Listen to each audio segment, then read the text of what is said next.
right. What is good, y'all? Hope everybody is well. Welcome back to the Onyx Report. Black Masculinist news for the day. All right. Yeah. Brothers already in here with some love, man. It's good to see. Thank you. I got to start. I mean, it's the first one in there. I got to start with a shout out to Salty Balls, man. Much appreciated for the very generous donation, good brother. Thank you for that. Thank you. Hope everybody's well.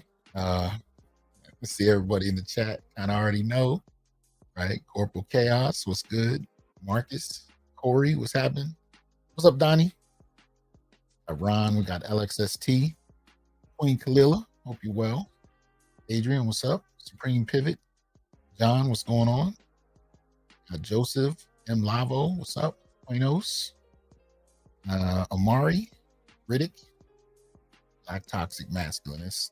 What's going on, y'all? I know this is an unexpected drop. Shout out to C.J. Jackson. Dr. Dunbar, what's good with you, man? The MC Drama Bear, what's happening? Ilias, yeah. I appreciate y'all coming through, man. Hoping you guys are having a good day. Like, share, subscribe, join, donate, support the channel, all that good stuff. I'm not going to do a whole lot of housekeeping today. Not going on for the best, for the betterment of all, I hope. Anyway, y'all know the deal. If you haven't picked up Solutions for Anti-Black Misandry, please do so. Check it out. What's up, Sleeping Olmex? F Holiday, what's up? Support if you can. So I wasn't going to lead with it, but hell, I might as well at this point, since folks are coming in already knowing, because I blew up Twitter and Facebook with it. So, shout out to Ian. What's good with you, man? Putting in info as usual in the chat. Been doing so for years now, and I want to thank the brother for doing it. And if Barry comes in later, he usually does the same. So I'll give a preemptive shout out to him. What's up, Stardust? Alone. So yeah, man. I got a letter yesterday from the provost at Fresno State confirming that I am being advanced to full professor. So if you don't know, and this is very generic, across the board, there's at least, there's three main levels when you are tenured faculty. You get hired in a tenure track line, means you're in line for tenure. So you go from assistant to associate. That's when you get tenure. But the last stage of that process is to go from associate to full professor. So if you see somebody in their title, it says assistant professor, associate professor, those are levels. And then if you just see it say professor, that means they're full professor. So that's the final stage of the process, as it were. And I am a full professor in Africana Studies at Fresno State. So, that just happened yesterday, man. And it's weird. It's weird, man, because I didn't, that's a 32-year journey.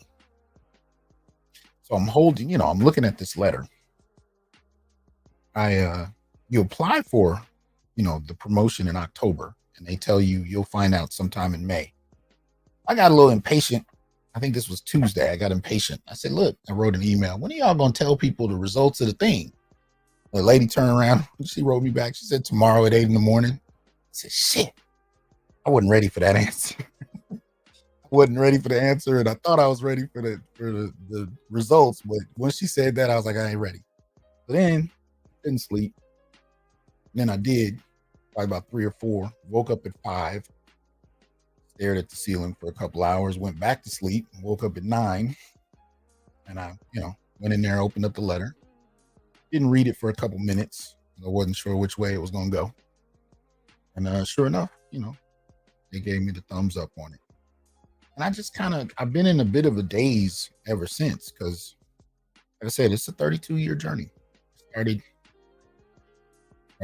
my trek in 1992, and going through, undergrad, getting my master's at 21, taking 3 years off, going back to school, married with a child on the way, broke, and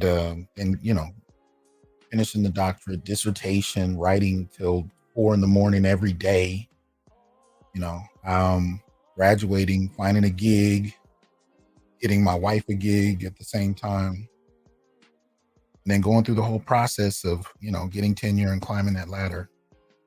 It's a weird feeling when it happens because it's like, I've been going for so long. I don't really know how not to anymore, but I'm gonna have to figure it out.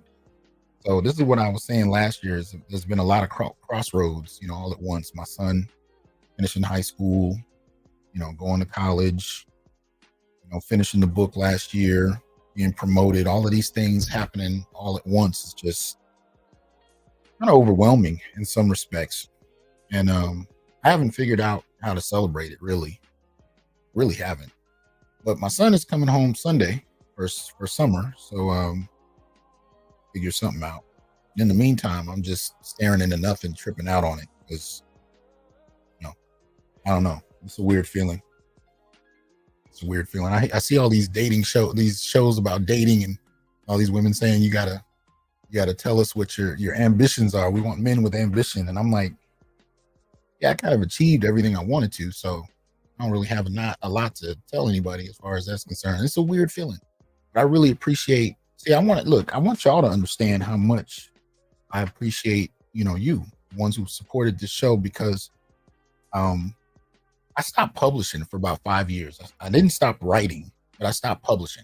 And it was mainly because the topic, the research I wanted to do on Black men was so unwelcome, even by Black presses, that, they were so afraid that women and feminists in particular would be offended that I kept getting denied, So I kept writing, but I just stopped publishing. And shout out to BGS. He caught me in that zone, and I think he could feel it. I was kind of unclear where to go, so he just pointed me toward YouTube. You know what I mean? And he said, do it there. And that's when I ran into y'all, and you guys were the only group of people that were not only interested in the topic, hell, y'all were talking about it before I got here. And it was a perfect space to get my ideas out and develop them and work on it with people who were interested, even if we had different perspectives, interested in the same topics and unafraid to address them. Because in the academy, I can tell you, I got a lot of professors that reach out to me under the table, but in public would walk by me like they don't know me, especially at a conference. You'd be surprised.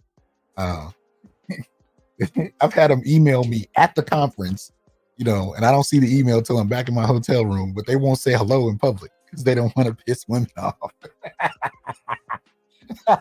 It's funny. It's if it wasn't funny, it'd be sad, but it's both really. But you guys welcomed the brother and you engaged in some dialogue, and I've been able to see the advancement of some of the ideas I've had, some I've learned from y'all, and this wouldn't happen otherwise. Matter of fact, the only reason that I started publishing again is brothers reached out to me, and it's been all Black men who reached out to me to ask me to publish in journals, to ask me to do another book. It was all Black men responding to the work I was doing here. I was perfectly content to just stay at the associate level and just call it a day and float till retirement if need be. A lot of people do that.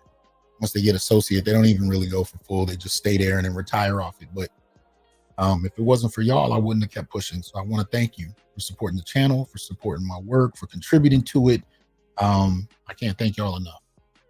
So, shout out on behalf of the Onyx Report to each and every one of y'all that supported the show in the last 5 years plus. It's been invaluable. I want to again shout out BGS because I had no desire to do radio, no desire to do YouTube. I couldn't even fathom it. And because of him I did, and I end up really benefiting from it. Shout out to Growth Talk with Kofa. Y'all support the Growth Talk with Kofa channel. What's good with you, man? Appreciate that. What's up, Mark? Appreciate that. Man, Afro Nerd, what's happening? Yeah, I saw that male supremacist kind of thing. Yeah, I'm sure they'll continue to develop new labels. See how it go. I think they only care when you reach a certain number of subs, but we'll all find out one way or another. We've been shadow banned for years over in this corner, so I don't know.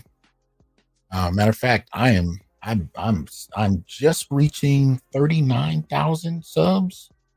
Let me see. Double check this. Yeah, I'm at 39,003.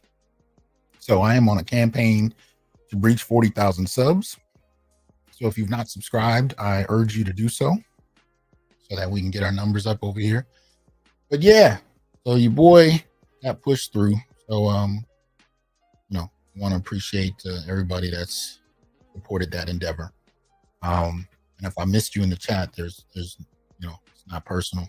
I'm just a little overwhelmed, really. Shout out to AB. What's good with you, man? Dr. Thunder in the house, man. Yeah. Yeah, Dr. Thunder, man. He called me when he got his letter confirming he got full professor. I called him right back when I got mine. So shout out to the brother. Hope you're well. Saw your show this morning. Brilliant. But yeah, man, y'all, and you understand how difficult that whole process is. You spend decades, I'm talking about, man, long before you actually start teaching, you're on that journey. And it's a long one.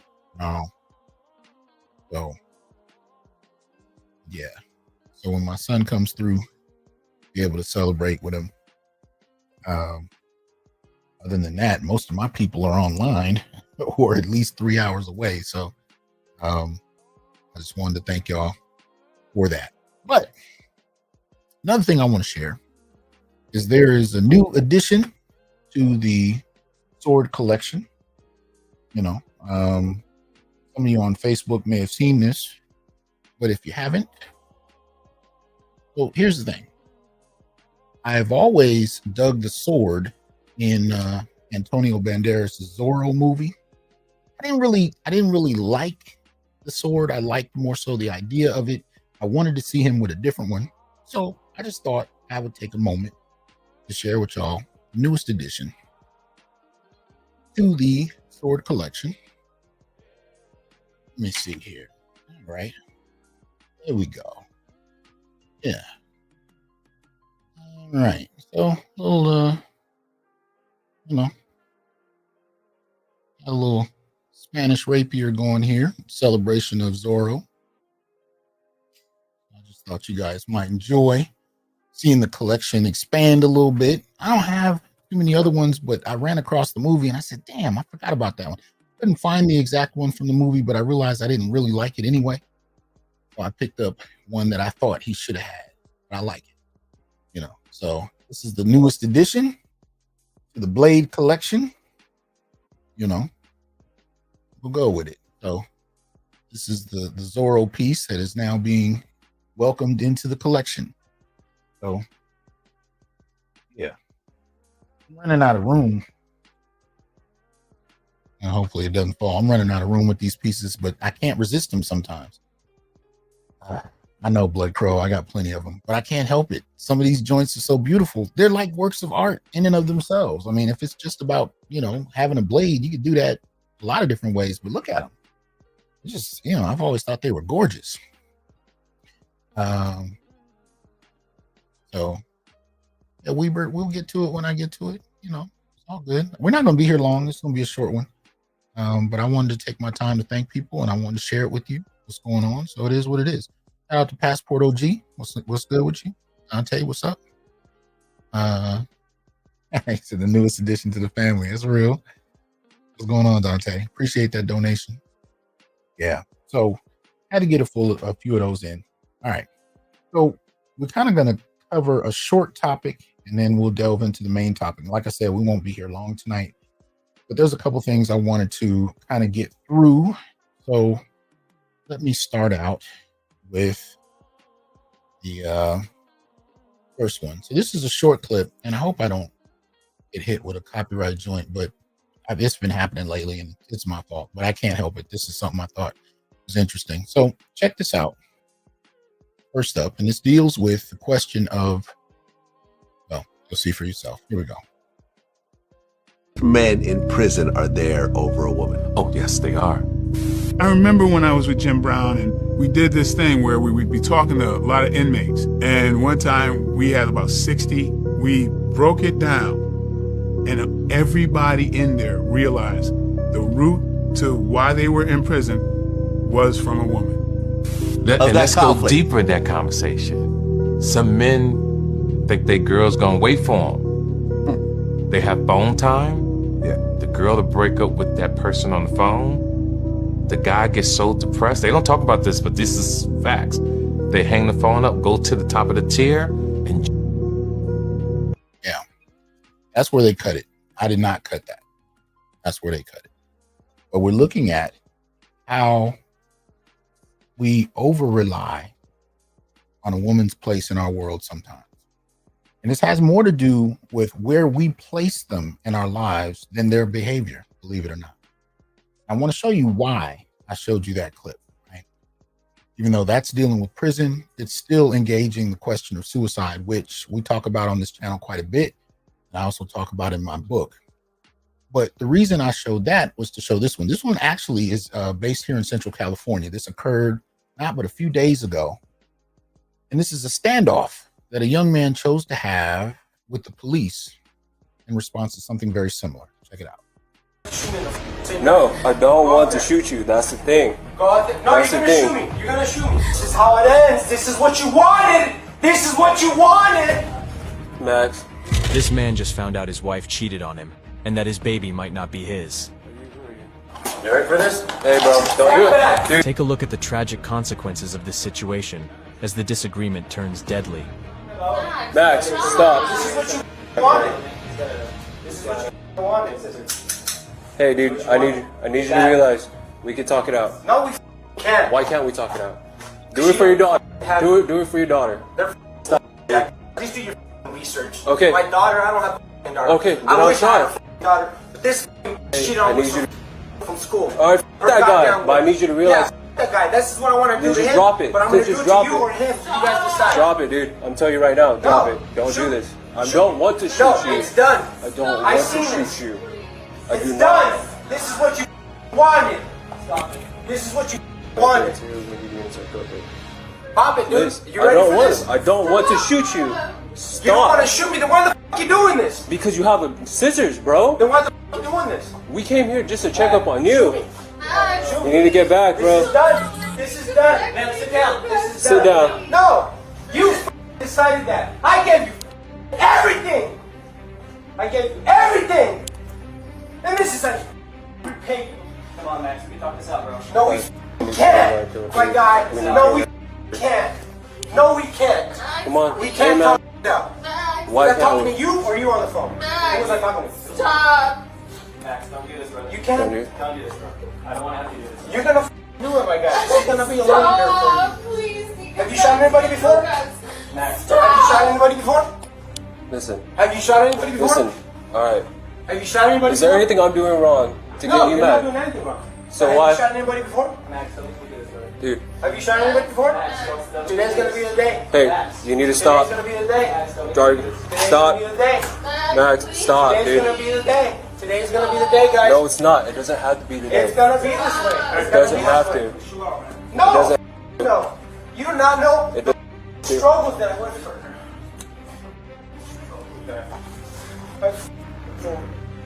I care about way more than you. That's how you pay me. You can't lie to my goddamn face. Can't lie. Stop, please, Max. This is what you wanted. Max, if you don't want to talk to us, how about you talk to one of my other partners? How about that? No, I don't want to talk All right, to anything. okay. Guys, look it. My fate is sealed, my guy. My There you fate is go. sealed. I am All rock right. bottom. There's absolutely nothing you're gonna do here. It's if you give me that here right now, and I take his life, or you take my life. It's either his life, my life, or one of your guys. He's not here, Max. Exactly. So it's gonna be my life or you guys. That's it. That's all it's gonna come down to. That's all it's gonna come down to. No, no, we can't talk. Because I am done with this, dude. I have tried so goddamn hard, and especially for you. Especially for you. I tried so.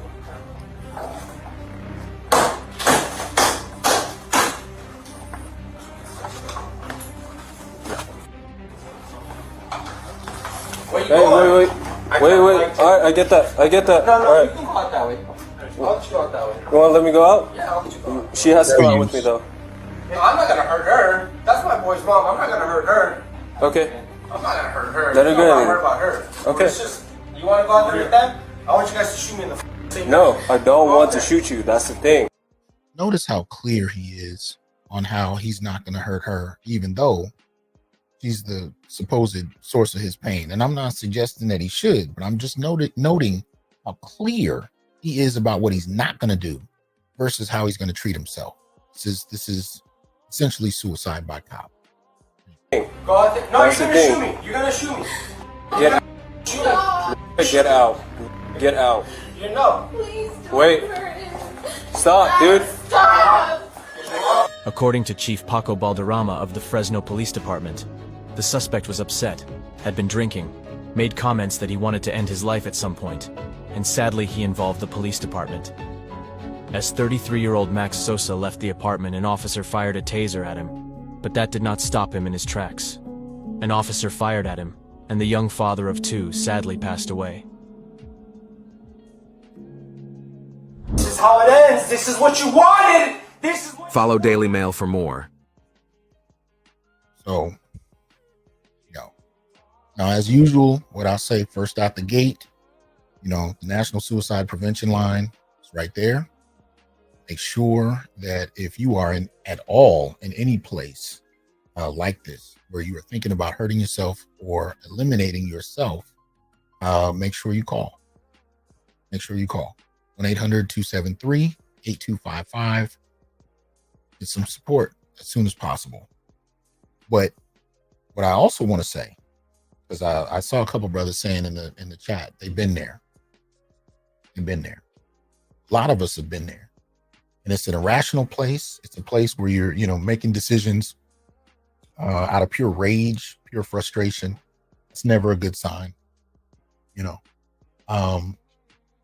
We have to make sure that we remember we have the power of choice.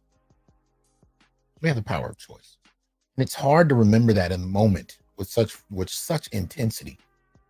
But when you put a woman in a certain place in your own world and over rely on her, make her too significant to your own sense of well-being, the moment she does something that completely goes out of pocket for you, you could end up here. And so what I want to urge us to remember is that we have choice. We can choose to do something else. And I would prefer that we get in the habit of choosing to leave rather than eliminate ourselves, choosing to actually step into the kind of faith that this is not the end. This is not where life is. This is not the only outcome of this. There are other outcomes. And even if you can't see it in that moment, choosing to not end yourself is a step toward having faith in life, that there are other alternatives. I mean, life is nothing but change. Constantly, life is changing, whether you observe it or not, even when you don't think it is. You actually have faith in the fact that it will change. All things will turn around. And I can't emphasize that enough. So if anybody finds themselves or somebody close to them in a position like this, I want you to remember that this does not have to be the end point, although it may feel horrible. It will not always feel horrible. If you think about the worst time in your life, especially if it was over some time ago, there's been a lot of change since then for most people, right? And if it just happened to you, give it time. Give it time. And I know that's difficult to do in the moment, but this gentleman here essentially knew and planned to make sure he died by a cop's hand, really out of pain, but also to hurt her. The more she cried, the more he wanted to hurt her, but not by hurting her with his own hands. And I hope that if anybody is going through anything remotely like this, you take the time to remember there are alternatives. Change is an inevitable part of life. This is not where things will remain if you choose to not let it be. And step out from this place alive. Do what you need to do to get out of it. But it's not worth your life. It really isn't. She's not worth your life. If she wants to sleep with whomever she wants to sleep with, go. Just go. Anyway, I just wanted to get that across because I saw this, man, and it hurt my heart. Because I know how many of us have been in a similar place and at least had those thoughts, and it's just not worth it. So that was the first thing I wanted to jump on. The second one has to do with, let me see if I brought it. I don't know if I actually uploaded it. So let me do this real quick. Some recent stuff that I want to share. I don't remember if I brought it in here, so bear with me for a moment. Let's see. No, that's not it. Here. That's interesting. It's not there. Oh, there it is. Okay, so there we go. So we're good. All right, so yeah, I think if I make this into one slide real quick. So somebody sent me this on Facebook. As you know, it's graduation time. So people are sharing images of all of that. The thing I noticed, I've been going to Black graduations all my adult life.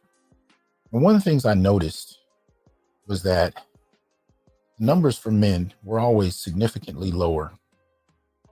And I was always amazed at how many people didn't even seem to care. I always thought it was strange. People cheered, people clapped, people cried, but the numbers were always ridiculously out of whack as far as gender is concerned at Black graduations. So I wanted to share this because this is something that was presented to me. So I posted this. Here, I'll put up the full thing. So this is Howard University, right? This is their graduation. 2,508 students graduated from Howard, largest class in 157 years. So what I decided to do was to ask the question. I wondered how many of those were Black males. Shout out to Dead Set. What's good with you, man? Hope you're well. Yeah. So as you can see, if you haven't, it says, it's just quick 5 seconds on Google. What is the gender demographics of Howard University? Howard University has a total undergraduate enrollment of 9,809 as of fall 2022, with a gender distribution of 28% male students and 72% female students. So when you ask the question about how many males are graduating from a noted HBCU, and you're looking at that audience and you're looking at those students, or graduates, I should say, on the floor on both sides of the red carpet, put that in your head. 72% female, 28% male. And I think it was last year I showed a report that was suggesting that they had hired up to 10 administrators, overwhelmingly almost all female, because they wanted to better cater to their population. They didn't hire people that might help advance bringing in more males. They hired in enough of a population to cater to what they already had. Is there any uproar? Most particularly from the women.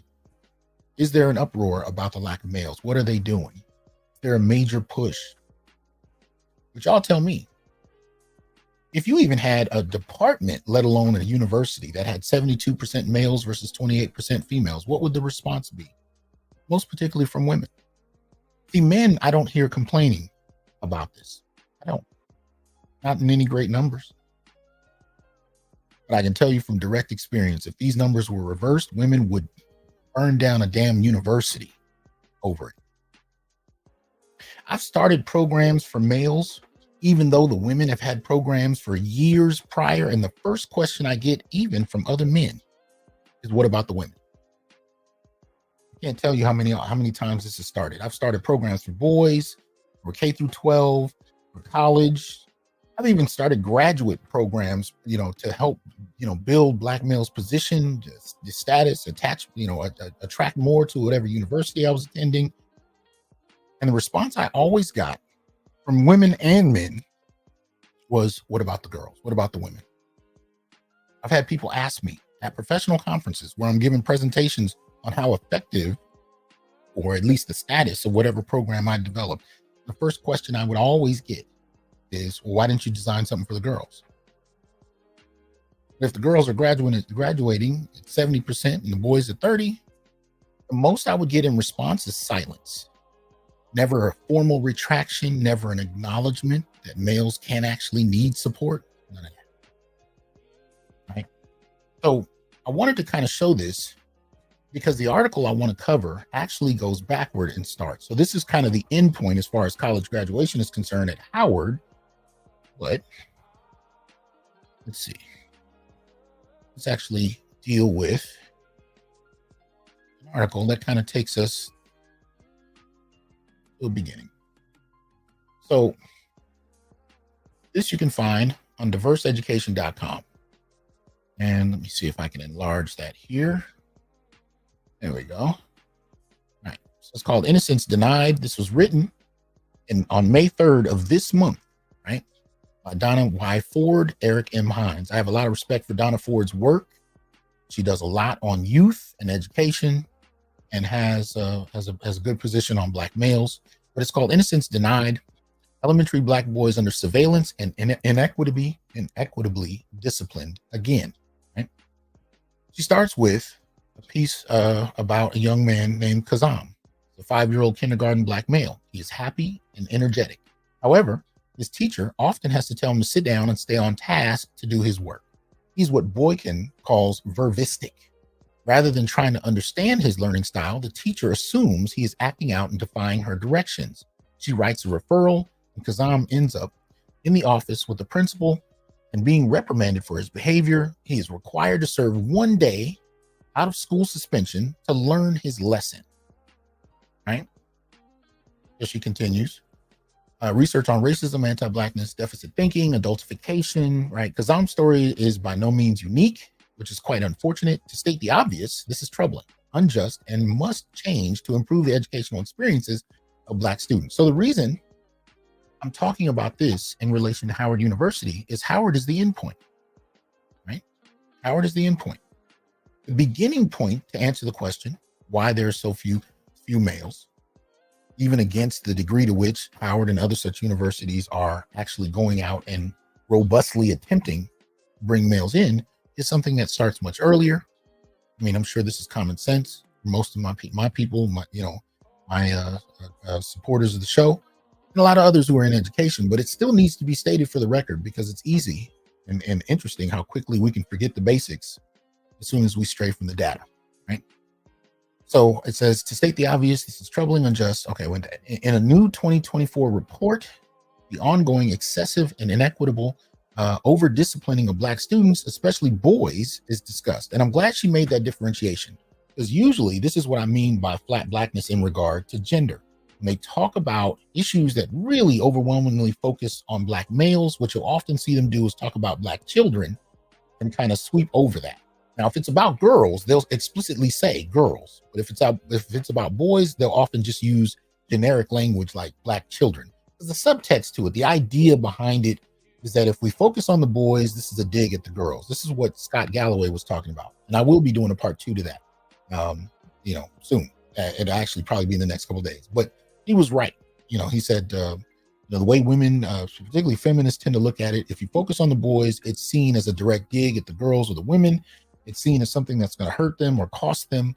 But of course, if it's about them, you can talk directly about it. That happens in regard to Black children, Black boys. Anytime Black boys are focused on, you see this push for things to remain as generic as possible, right? So the idea goes back to Black children, right? As if that's what the conversation is about. But she actually makes the point, Black boys, right? The study focuses on very young Black boys, which speaks again to the policing of Black bodies of all ages. The report has found what national data reveal from the Office for Civil Rights, OCR, Civil Rights Data Collection, largest database nationally on school districts and buildings. OCR's CRDC gathers and publishes key information about students' access to educational opportunities and school climate from public schools pre-K through 12th grades in all 50 states, Washington, D.C., and the Commonwealth of Puerto Rico. In this 2022 snapshot of 2017 to 2018 school year, OCR found stark differences in suspensions between Black boys and all other student groups. Now, the table that she wants to show, I decided to just go ahead and add here myself so you can better see it. So here we go. There you go. This is the table she's sharing in the article. Office for Civil Rights CRDC overview of student discipline K through 12. You have enrollment and discipline, and of course, boys and girls to the right. And I'm stating this aloud, particularly for those who are listening on iTunes or on Interlight Radio, right? So you have enrollment and discipline. So U.S. student enrollment nationally is 51.4% boys, 48.6% girls. In school suspensions, boys are at 69.5%, girls are at 30.5%. Out of school suspensions, 70.5% boys, 29.5% girls. And as far as expulsions are concerned, 72.7% boys, 27.3% girls. Now, I'm sure the fact that the overwhelming majority of faculty are female has no bearing on this whatsoever, especially in early elementary school where this study is really focusing on. You have over 90% female teachers. I'm sure that has nothing to do whatsoever with this dynamic. Right? This is what we're talking about. This breakdown kind of shows us what that looks like. Let me see here. Oh, not meaning to do that. There we go.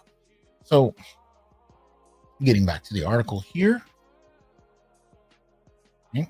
So the table 1 presents findings in the CRDC. Boys of all races were disproportionately disciplined, but Black boys were suspended and expelled at proportions that were 3 times their school enrollment. To this point, in each year of data Zimmerman 2024 analyzed, Black elementary students were more likely to be suspended than white secondary students. For more information, we refer to readers to Figure 2 in the report titled "Trends in Out-of-School Suspension Rates by Race and Ethnicity." Now, I didn't make this into the second table into anything. It's a little awkwardly framed for this screen, but anyway, I will. You know what? Here, I'll put the link though. Gotta remember to put it in the description box, but in the meantime, I will put it in the comments for those who might be interested in glancing at it, and you can at least see where it's coming from. All right. So getting back to it, right? So Zimmerman found that the suspension gap between Black students and their peers and other racial and ethnic groups, regardless of their disability status, also saw little progress over the 6 years of data we analyzed. For example, 2011 to 2012, Black students with disabilities were suspended at 2.5 times the rate of white students with disabilities, 23% versus 10%, a 13 percentage point difference. By 2017 to 2018, this disparity had only decreased slightly to 11 percentage points, 19% versus 7%. Overall, girls received fewer suspensions and expulsions in comparison to boys. Note that among girls, Black girls were the only group across all race/ethnicities who disproportionately received suspensions and expulsions. Okay. Let's put in slick language like that, right? Girls receive fewer suspension and expulsion. Girls receive fewer suspensions and expulsions in comparison to boys. Note that among girls, Black girls were the only group across all race/ethnicities who disproportionately received suspensions and expulsions. I think that's referring to damn it, I don't have it in front of me. That Black girls disproportionately received those, in contrast to the fact that boys in some contexts may have and some others not. This is necessarily comparing Black girls to Black boys. This is the kind of slick language we need to be careful of, because often what they do is to, in order to kind of deflect from only focusing on boys, is to highlight Black girls in particular are going through things too. So they'll make a comparison between Black girls and basically all boys, but they're not necessarily comparing Black girls to Black boys. Usually those numbers are, again, way over in Black males, to Black males' detriment. shout out to Anubis. Wow, for that extremely generous contribution. Thank you for that, man. Thank you. Wow. Appreciate that. That's humbling. That's absolutely humbling. Thank you, Anubis. Wow. I don't even know what to say about that. Let me see. What you talking about over here, Queen Kalila? She says, I believe that was custom made for Doc by Green Gorilla. Someone correct me if I'm wrong. Talking about the music?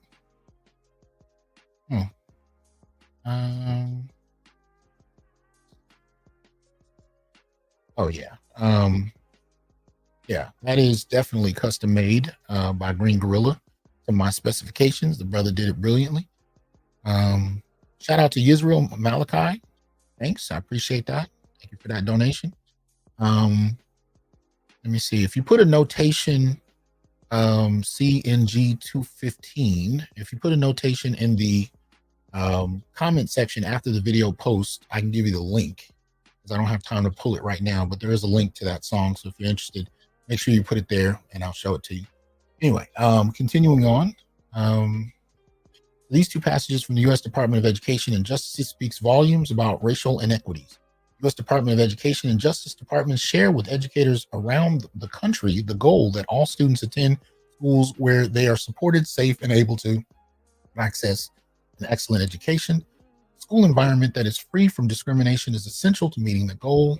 That goal, decades of enforcement activity by the Office of Civil Rights at the U.S. Department of Education and the Civil Rights Division at U.S. Department of Justice under Title VI of the Civil Rights Act of 64 and Title IV of the Civil Rights Act of 64 have demonstrated that discrimination based on race, color, national origin, and student discipline was and continues to be a significant concern. That was a lot of word salad. All right. Okay, hold on. I'll skip down here. Tragically, Kazam's story is all too familiar, and this is the end. Equity-minded educators are needed to disrupt the negative experiences and outcomes for the thousands of Black boys his age and older. He gives recommendations here about disciplinary actions. Let's see. I don't want to go through all the minutia here, but talks about different types of biases here that we can kind of glance at. You got first impression bias. This occurs when an applicant makes a snap judgment about Black students within seconds of meeting them. This is definitely real. I actually was having a conversation yesterday with somebody, and I was talking about even at the college level, how Black men, young Black men most particularly, can have difficulty finding out about programs, grants, even scholarships. And this is, I'm not talking about in terms of those who are out researching it. I'm talking about the kind that faculty and staff will casually share with others.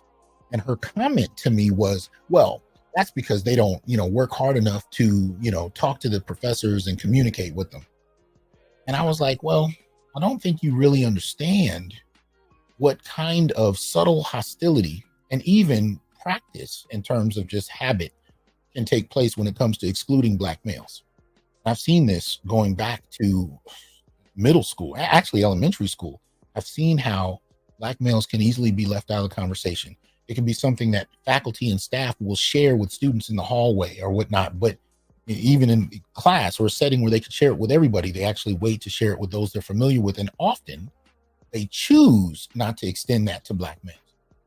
I just want to be clear that when you have these conversations, sometimes people are so comfortable with what happens to Black males that they dismiss how excluded even Black boys can be from resources that could benefit them, that they're deciding to disseminate to those that they think should get them, right?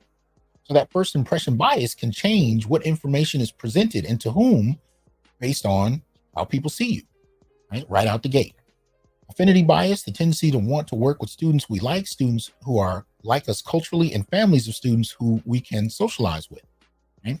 That's another part of the dynamic, right? We want to work with students we like, students who are like us culturally, and families of students we can socialize with. So this becomes something about, about how familiar you are with the demographic you might be working with. And this, of course, is still focusing on teachers, but this is how affinity bias can adversely impact young Black males.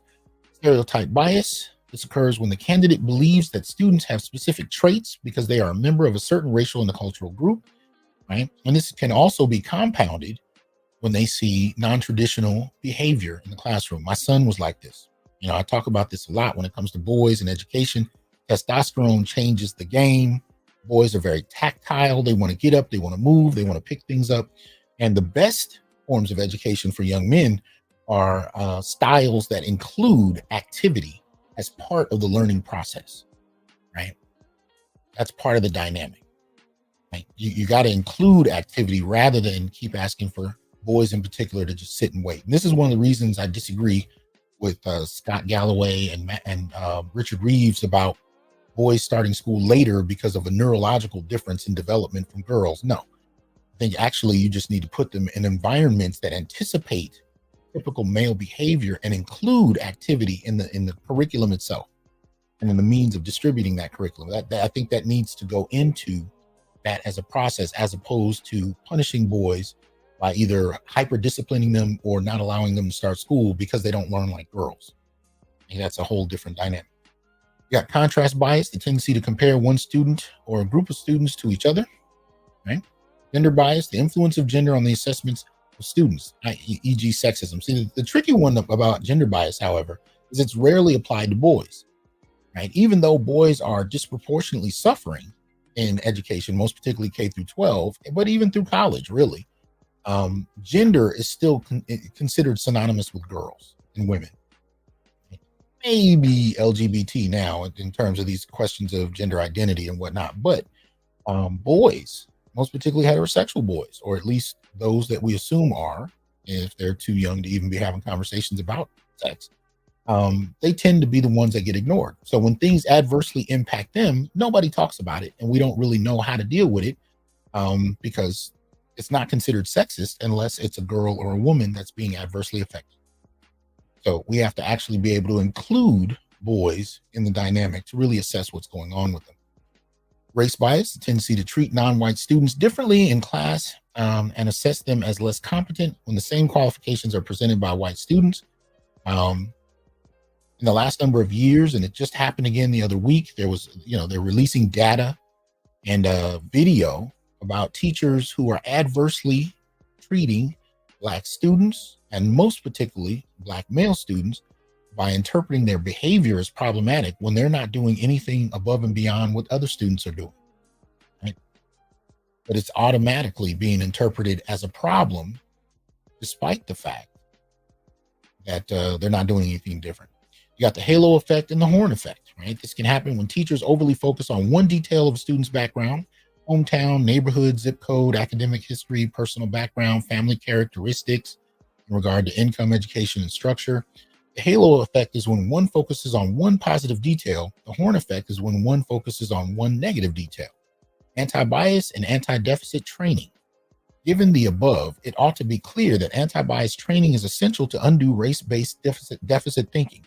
Formal training in higher education and professional development in P through 12 settings is necessary. Cultural competence training, a fundamental and foundational component of anti-racist and anti-bias training, is cultural competence training that focuses on A, definitions of characteristics of culture, B, theories and frameworks of culture, C, racial and cultural dispositions, knowledge, and skills, as we address in this and other publications.